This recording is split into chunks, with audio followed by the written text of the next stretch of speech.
Both Game 1s of the Eastern and Western Conference Finals have been played out, and today we're going to recap Game 1s of both and kind of talk about what both teams can do moving forward in both series. Let's get into it. If you know me or if you've been following the channel at all, then you will know I've been saying for a while now that the Heat and the Denver Nuggets are going to be in the finals. I put this on my predictions video that I did with the others on the channel, Justin and Terrell. And after both Game 1s, I feel even more confident about the situation that I'm in with the Denver Nuggets and Miami Heat.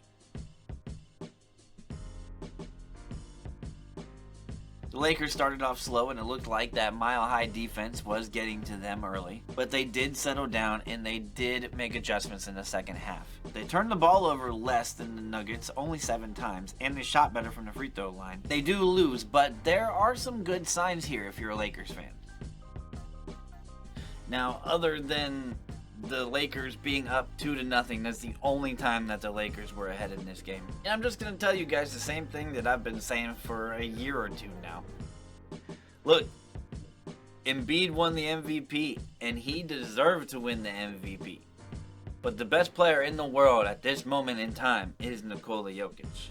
The Joker had 34 points, 21 rebounds, and 14 assists, while being 12 of 17 from the field and 3 of 3 behind the arc. And it's not just game 1 against the best defender, against the best defensive team in the playoffs, the Lakers.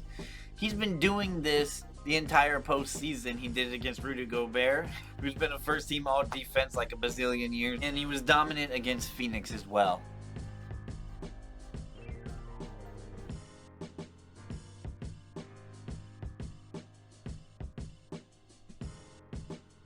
Jamal Murray has been balling out of his mind, and he gets kind of overlooked because of how great Jokic has been. But the Lakers also came to play in that second half. I think the Nuggets really got kind of lackadaisical. They weren't as laser focused as before. And the Lakers also made some adjustments here. I think putting Rui on was nice for the time being, but if they do that in game 2, I think Jokic will expose him. Jokic will just take him to the post and just work on him, just shoot over him really, and get Rui in foul trouble. Yeah, put Rui on him at times, and at times it'll work, but you can't do that all the time.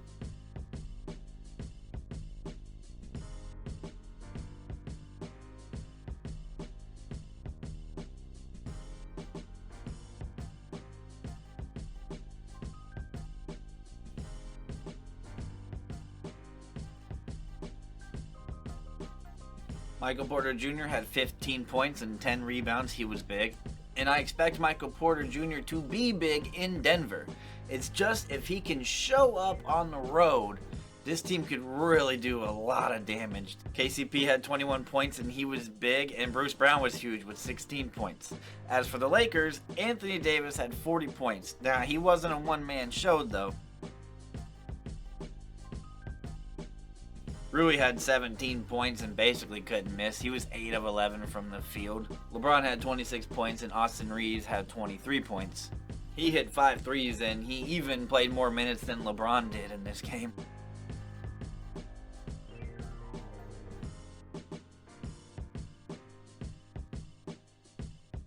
And I do think game 2 is huge, because if Denver can keep the home court advantage, I think Denver wins the series. If the Lakers can steal one, which they've been doing, I think they take the advantage in the series.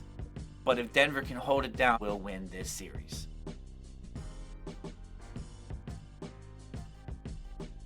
And in this one, throughout the first half, the Celtics and Heat traded blows with each other, both taking the lead by 4. That's the most that both teams led by. Celtics go on a run to begin the third quarter, but the Heat finished the third quarter.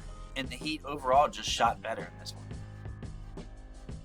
For some reason, Miami gets this stigma that they're not a three-point shooting team. They have shot well in many games over these playoffs. They shot well again last night. They shot 51% from 3 in Boston and 54% overall from the field, as opposed to Boston, who was 34% from 3 and 51% from the field overall. I kind of think Boston made a mistake of not playing Robert Williams as much, or not using him as much as they did in the first half. Robert Williams was really getting away with a lot of rebounds and a lot of putbacks, and then it just kind of went away in the second half, and it kind of allowed Miami to get on a very big run. They went from down 11 or 12 to all of a sudden being up 12 by the time the fourth quarter came around, and then by the time the fourth quarter comes around, you know what time it is. It's Jimmy Butler's time.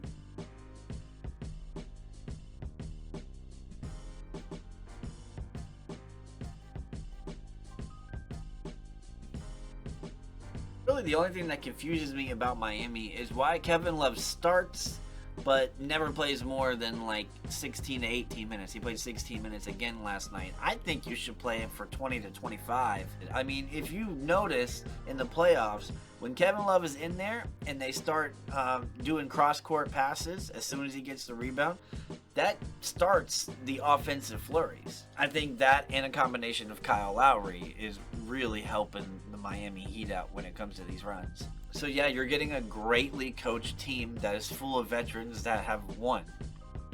It's a great recipe for success. And this time around, I think the Heat get their revenge. Remember, they were just within a 3-point Jimmy Butler shot of going to the finals last year, and they've been to the conference finals 3 of the last 4 years. I don't know how anyone is surprised by the Miami Heat at this point.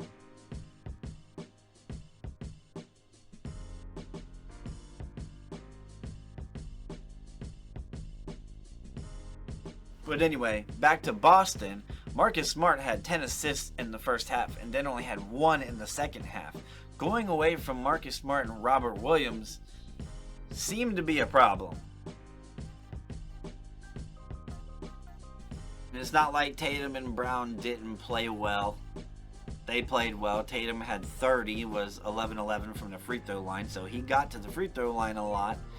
And Jaylen Brown did his thing. 22 points, 9 rebounds, 5 assists, which gives me some concern here. They played well, and they still lost in Boston. I thought their defense was not good.